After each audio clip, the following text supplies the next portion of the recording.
Vou começar com o Francisco Porto, que faz uma pergunta provocativa, mas lá, Cuba aceita, recebe imigrantes? Recebe imigrantes.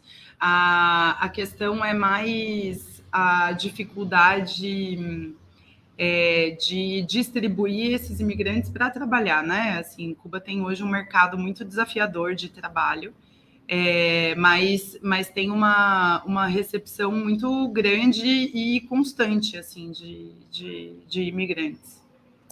Tá certo. Ou seja, não tem bloqueio à entrada de pessoas em Cuba. Não tem. Nem de estadunidenses, no final das contas. Toma uma canseirinha ali na chegada no aeroporto, só para fazer um charme, assim. Mas só para eles passarem sabe aquela coisa da lei de reciprocidade? Já que vai passar lá, aí passa aqui também uma canseira. Mas não, tem uma relação de recepção com estrangeiros muito importantes e de refugiados também, né?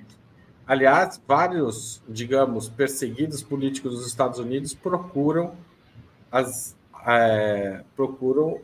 refúgio e asilo em Cuba, né? Não, e para nós, por exemplo, para a América Latina, que passou pela onda de ditaduras dos anos 60 e 70, Cuba foi fundamental, né, para a recepção desses militantes, né? Assim, e tinha toda a facilidade para que se conseguisse estudar, trabalhar, né? Ter uma casa, então sempre teve um papel aí muito importante no que diz respeito à solidariedade internacional, né? Muitos ficaram, inclusive, né? Muitos ficaram, exatamente. Brasileiros, americanos, Panteras Negras, por exemplo. Isso. Uhum. Estão lá. Vanessa, o canal Diplocrias pergunta: você poderia falar sobre a relação de Cuba com China? Aliás, tem uma outra pergunta que você pode juntar nessa, que a gente responde a duas pessoas. O Eduardo Savoia pergunta: o que Cuba pode vender para os Estados Unidos que não pode vender para a China e o resto? Ah, legal. Vamos lá.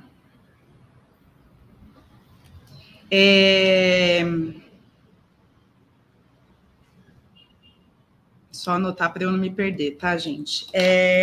A relação da China com Cuba é uma relação antiga e uma relação que, obviamente, tem um ponto ideológico aí, né?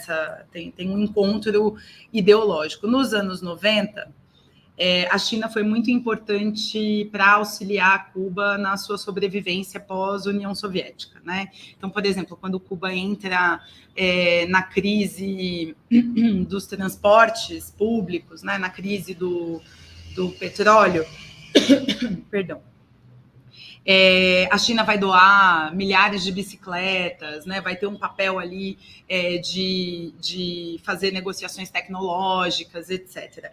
E, na atualidade, a China tem tido um papel muito importante em termos de tecnologia.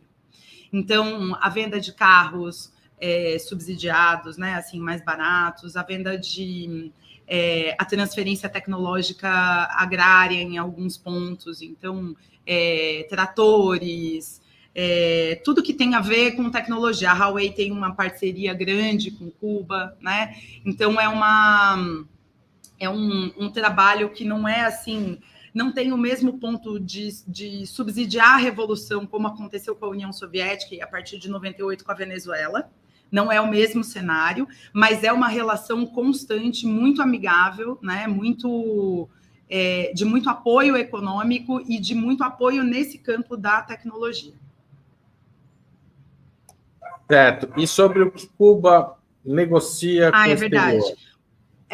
Então, Cuba tem uma questão desde os anos 90, porque o embargo antes dos anos 90, ele não tocava tanto o que Cuba poderia vender e comprar, né? Assim, não era tão restritivo.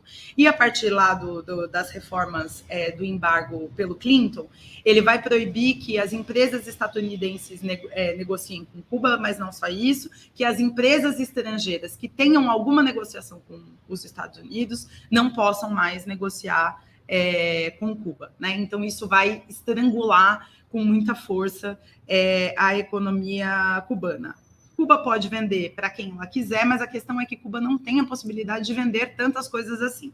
Então, por exemplo, você tem, por muito tempo, tem a brincadeira, né, dos charutos cubanos que estão nos Estados Unidos com a maior facilidade, né, assim, mas que não deveriam ser comercializados a partir da lei estrita ali, da lei do embargo, mas aliás, diz até que o Bill Clinton tinha charutos cubanos, né, até um certo momento. Eu ia dizer justamente isso, nem o Eisenhower, sabe, assim, deixava de fumar o charuto cubano. Então, não é essa não é a questão. Mas Cuba pode negociar com todo mundo, vender o que tiver para todo mundo, mas não pode comprar o que tiver, por exemplo, se você tem uma empresa brasileira que tenha 10% dos insumos vindos dos Estados Unidos, comprovadamente, essa empresa não pode negociar com Cuba.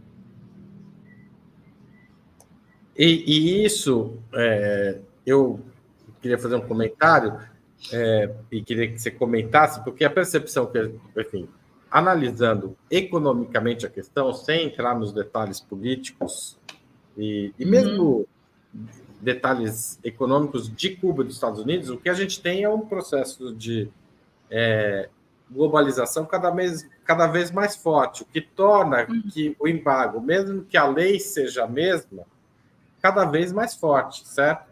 E cada vez mais rastreável, ou seja, os mecanismos de burla que naturalmente Cuba teria de um embargo ficam cada vez mais difíceis porque as empresas ficam com medo de vender para Cuba e serem prejudicadas em outros negócios que ela tem, certo?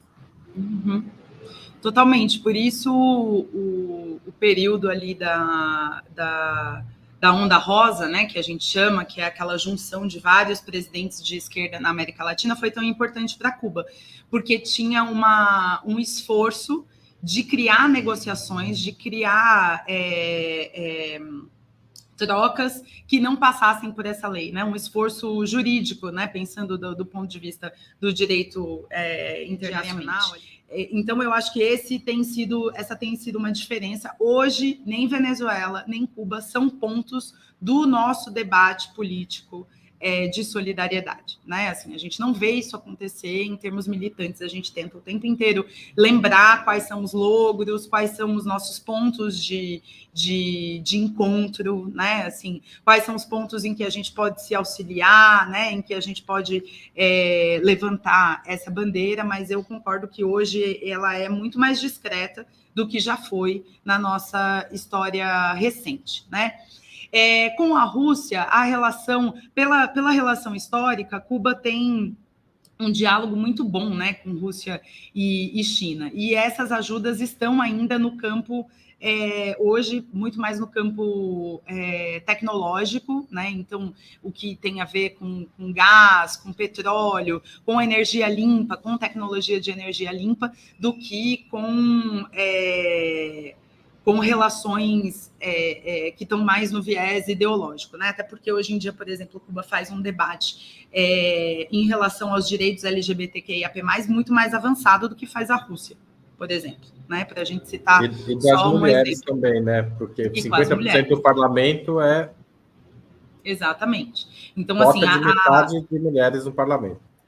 Exato. Cuba tem um dos parlamentos mais igualitários, não só em termos de gênero, como raciais também, né? Aí a gente deixa de ter outros desafios no tratamento em relação às minorias? Não deixa, né? Tem muitos desafios. Mas em relação à América Latina, em relação a países como a Rússia, por exemplo, Cuba está claramente na frente.